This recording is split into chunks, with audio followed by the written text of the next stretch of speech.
Inter process communication AIDL services. आज हम बात करेंगे इंटर प्रोसेस कम्युनिकेशन की AIDL सर्विसेज को यूज करते हुए हम किस तरह से इंटर प्रोसेस कम्युनिकेशन करवाते हैं विद इन एक्टिविटीज या विद इन डिफरेंट एप्लीकेशन। तो बेसिकली स्टार्ट करते हैं AIDL सर्विस से। AIDL stand for Android interface definition language. Basically other IDL से सिमिलर है। आईडीएल्स का हम आगे बात करते हैं जिनके साथ हम फर्दर काम किया भी होगा किसी सिनेरियोज में या आगे जाके अपने किसी सिनेरियोज में करेंगे। बेसिकली ये हमें अलाउ करता है to define programming interface that both the client and service agree upon in order to communicate with each other using inter-process communication IPC। Basically ये हमें अलाउ करते हैं कि हम ऐसा प्रोग्रामिंग इंटरफेस सेलेक्ट करें, उस ऐसा प्रोग्रामिंग इंटरफेस डिफाइन करें जिसमें हमारे बोथ क्लाइंट भी और सर्विस भी एग्री हो जाते हैं in order to communicate with each other using IPC interprocess communication. इस टेक्निक को यूज करते हुए हमारे क्लाइंट और सर्विस आपस में कम्युनिकेट करवा सकें, लेकिन उन दोनों को हम किसी एक ऐसे प्रोग्रामिंग इंटरफेस पे रखें कि जिसपे वो दोनों एग्री हों। फॉर एग्जांपल क्लाइंट भी उस प्रोग्रामिंग डेटा को समझ सकता है, सेम एज हमारी सर्विसेज भी उस प्रोग्रामिंग डेटा में लिखी हुई है।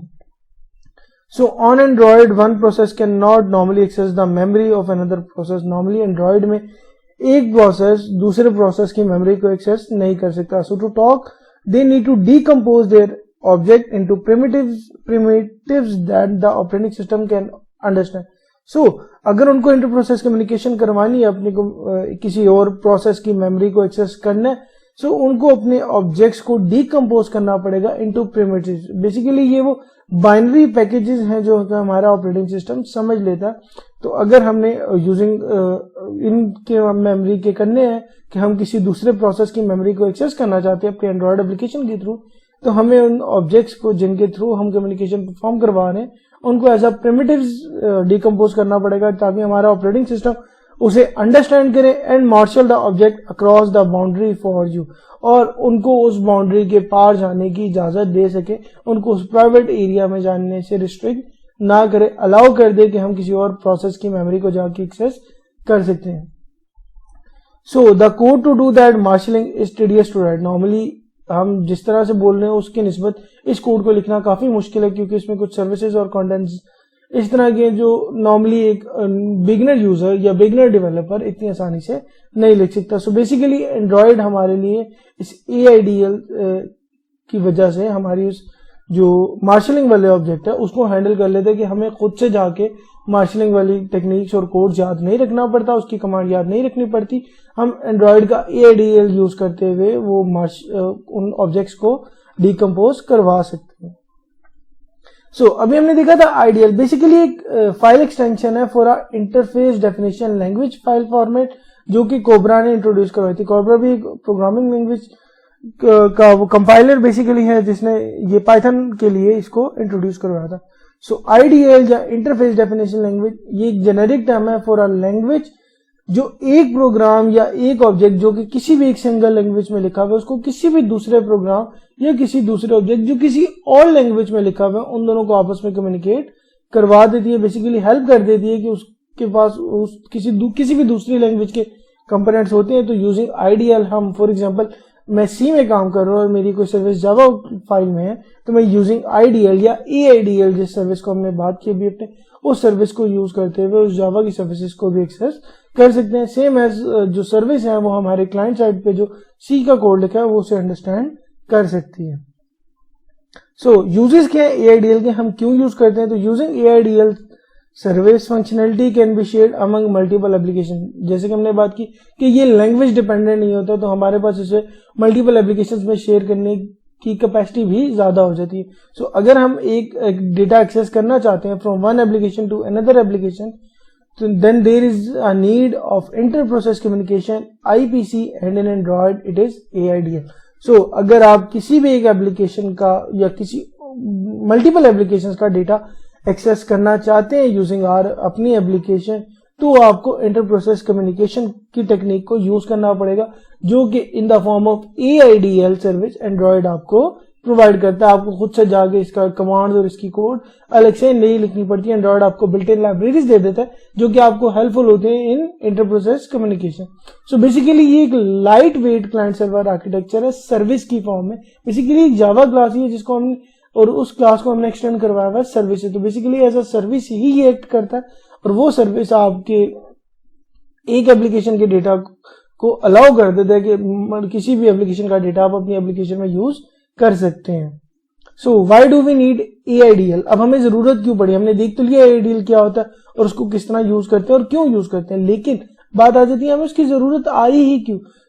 अभी जैसे हमने बात की कि जब हमें मल्टीपल एप्लीकेशन के साथ कम्युनिकेट करवाना है और वो किसी भी प्रोग्रामिंग लैंग्वेज में लिखे, सपोज वो जावा में नहीं डिफाइन हुई, वो किसी और लैंग्वेज में डिफाइन है, तो यूजिंग AIDL इंटरफेस हम एक कॉमन प्रोग्रामिंग इंटरफेस बना देते हैं जिसपे हमारा क्लाइंट भी एक डिपेंड करता है और हमारी सर्विस भी डिपेंड करती है और दोनों जो आपस में कम्युनिकेट करते हैं वो यूजिंग दैट प्रोग्रामिंग इंटरफेस, वो AIDL इंटरफेस के थ्रू एक दूसरे से कम्युनिकेट करते हैं। सो बेसिकली हम इसके आगे एग्जांपल यूजेस या सैंपल कोड देखेंगे तो जिससे हमें ये मजीद आइडिया होता जाएगा कि हम AIDL को किस तरह और क्यों यूज करते हैं। सो बेसिकली इस एग्जांपल में हम देखेंगे कि किस तरह AIDL के स्टेप्स को फॉलो करते हुए हम एक AIDL का इंटरफेस बना सकते हैं। तो बेसिकली जब भी हमने एक एंड्रॉइड की AIDL सर्विस बनानी होगी तो उसके लिए हमारी रिक्वायरमेंट्स क्या है। बेसिकली हमें यहाँ पे देखना है कि हमें क्या क्या चीज रिक्वायर है एक AIDL सर्विस बनाने की। तो हमारे पास यहाँ 5 चीजें जो हमें रिक्वायर्ड है using to use our Android AIDL service. Number 1 है iAddService.AIDL टाइप की एक फाइल, इसी तरह एक सर्विस टाइप की क्लास, जावा क्लास, देन हमारी मेन एक्टिविटी जो कि जावा में ऑलरेडी होती है, फिर हमारी XML फाइल जो यूजर से इंटरेक्शन के लिए होती है, एंड लास्ट में हमारे पास है कि हमने उस सर्विस को अपनी मैनिफेस्ट फाइल में रजिस्टर भी करवाना होता है, क्योंकि इस स्टेट में ऐड सर्विस की क्लास में हम उस क्लास को क्रिएट तो कर देते हैं उस सर्विस को, लेकिन वो तब तक एप्लीकेशन में आप अपने यूज नहीं कर सकते जब तक वो एंड्रॉइड manifest.xml फाइल में रजिस्टर नहीं हुई होगी। सबसे पहले हमारे पास .aidl फाइल, बेसिकली ये एक इंटरफेस फाइल है जो हम अपनी एप्लीकेशन के src फोल्डर में बनाते हैं और इसके अंदर जो कोड पेस्ट करते हैं वो कुछ इस तरह का होता है कि हम एक पैकेज नेम जो कि हमें हमारी एप्लीकेशन का कोई भी पैकेज नेम हो सकता है, हम जो प्रोजेक्ट बनाएंगे उस हिसाब से ये पैकेज नेम डिफाइन हो जाता है। अब यहाँ पे मैंने एक इंटरफेस डिफाइन किया। अब यहाँ पे इस बात का ध्यान रखना बहुत जरूरी है कि AIDL हमारा कोई जावा क्लास नहीं है, ये एक बेसिकली एक इंटरफेस है। नॉर्मली इसका यूजर के साथ तो कोई इंटरेक्शन नहीं है, लेकिन इसका क्लाइंट और सर्विस इस इंटरफेस पर डिपेंडेंट है। अगर उन दोनों ने आपस में कम्युनिकेट करना है तो यूजिंग दैट इंटरफेस वो आपस में कम्युनिकेट करेंगे।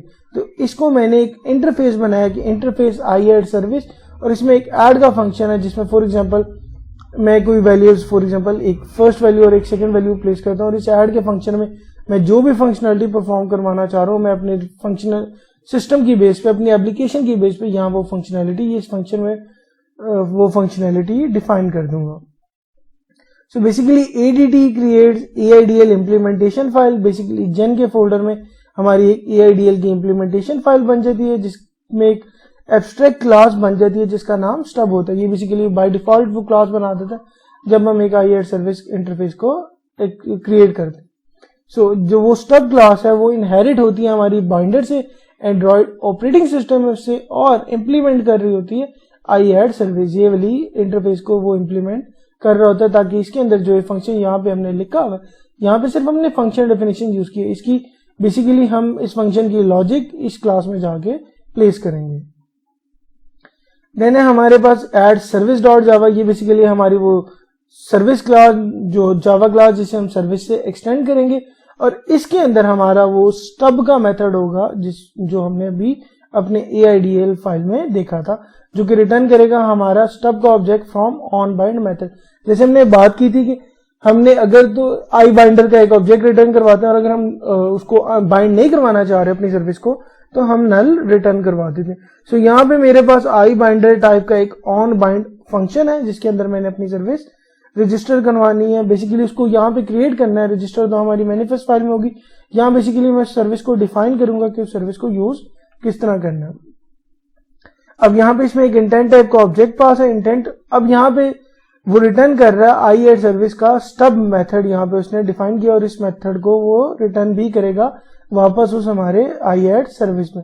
अब यहाँ वहां जो फंक्शन की डेफिनेशन हमने लिखी थी, यहाँ हमने उस फंक्शन की लॉजिक भी लिखेंगे कि फॉर एग्जांपल वो ऐड का फंक्शन है जिसमें 2 वेरिएबल्स थे और ये थ्रो कर रहा है कोई रिमोट एक्सेप्शन के अगर इस फंक्शनलिटी को परफॉर्म करने के दौरान कोई एरर इशू या एम्बिगुइटी आती है तो ये रिमोट एक्सेप्शन उसको हैंडल कर लेगा। और फॉर एग्जांपल इस फंक्शन में मैं करवा रहा हूँ, रिटर्न करवा रहा हूँ जो भी वैल्यूज मेरे पास दोनों आ रही है इस फंक्शन के पैरामीटर्स के थ्रू, मैं दोनों वैल्यूज को ऐड करके वापस रिटर्न करवा रहा हूँ। सो ये बेसिकली मेरी एक एडिशन की फंक्शनलिटी को परफॉर्म कर रहा है।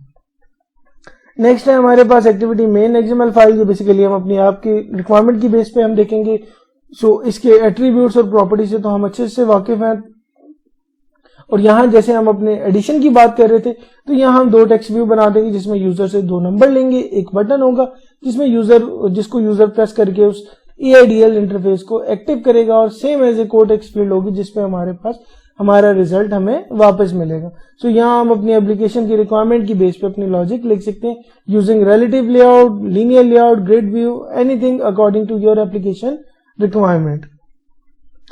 लास्ट में हमारे पास था फिर मेन एक्टिविटी डॉट जावा। ये बेसिकली हमारी जावा की क्लास जिसमें हम ऐड सर्विस कनेक्शन का एक फंक्शन इंप्लीमेंट करेंगे, जो इंप्लीमेंट कर रहा होगा हमारे सर्विस कनेक्शन को, और जिसमें दो मेथड है हमारे पास, एक सर्विस डिस्कनेक्ट और एक सर्विस कनेक्टेड। जब बेसिकली किसी सर्विस को आप कनेक्ट भी करेंगे तो उसका डिस्कनेक्ट का मेथड भी, जैसे स्टार्ट और स्टॉप सर्विस थी, वैसे ही हमारे पास कनेक्टेड और डिस्कनेक्टेड का फंक्शन है।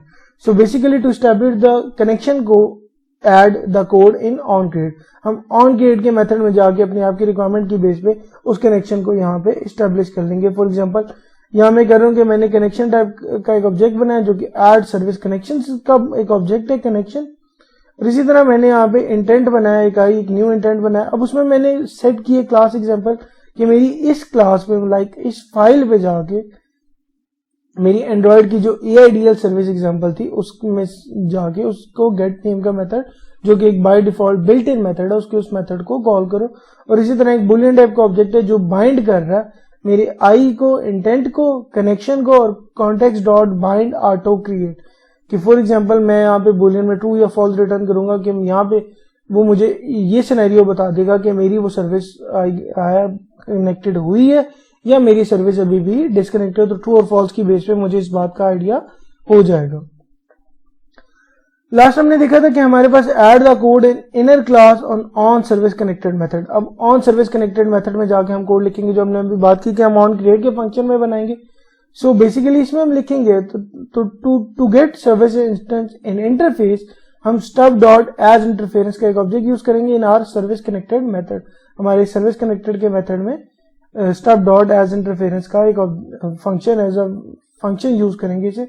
सो हम आई एड सर्विस को एज अ रेफरेंस यहाँ पे क्रिएट करवाएंगे और उसका ऐड का मेथड भी कॉल होगा। इसी तरह आई एड रेफर कर रहे हैं ऐड सर्विस को, तो add method will be call from add service, तो हम इसके ऐड सर्विस में जाके अपने ऐड का मेथड कॉल करवाएंगे। सो यहाँ पे ऑन सर्विस कनेक्टेड का मेथड जिसमें कंपोनेंट नेम और आई बाइंडर के दो object as an argument as an parameters यहाँ पे पास हो रहे हैं। और सबसे पहले यहाँ सर्विस में एक आई एड सर्विस हमने बात की dot stub dot as interface में, वो I binder with using bound service यहाँ पे बाउंड करवा के भेज रहा हूँ। और इसी तरह मैंने यहाँ पे कुछ लॉग दिखा दिए कि मेरी सर्विस बेसिकली कनेक्टेड है या नहीं कनेक्टेड, तो उस बेस पे ये वाला लॉग मुझे दिखा देंगे। और इसके बाद मैंने यहाँ पे टोस्ट बना दिया कि अगर मेरी ये सर्विस कनेक्टेड हो जाती है यूजिंग बाउंड सर्विस, तो मुझे यहाँ पे एक टोस्ट हो जाएगा मेरी इस एक्टिविटी पे रहते हुए कि मेरी AIDL की एग्जांपल सर्विस कनेक्ट होगी और उसकी लेंथ कोई लॉन्ग है और वो शो है। तो आई गेस हमें यहाँ तक के सारे मेथड्स क्लियर है कि हम किस तरह से एक IIDL का इंटरफेस को क्रिएट करते हैं, किस तरह से उसे रजिस्टर करते हैं, कौन कौन से इंपॉर्टेंट मेथड हम उसमें डिफाइन करेंगे और किस तरह AIDL सर्विस को अपनी ऐप में यूज करेंगे। तो आज तक के लिए इतना ही। Thank you so much. अल्लाह हाफिज।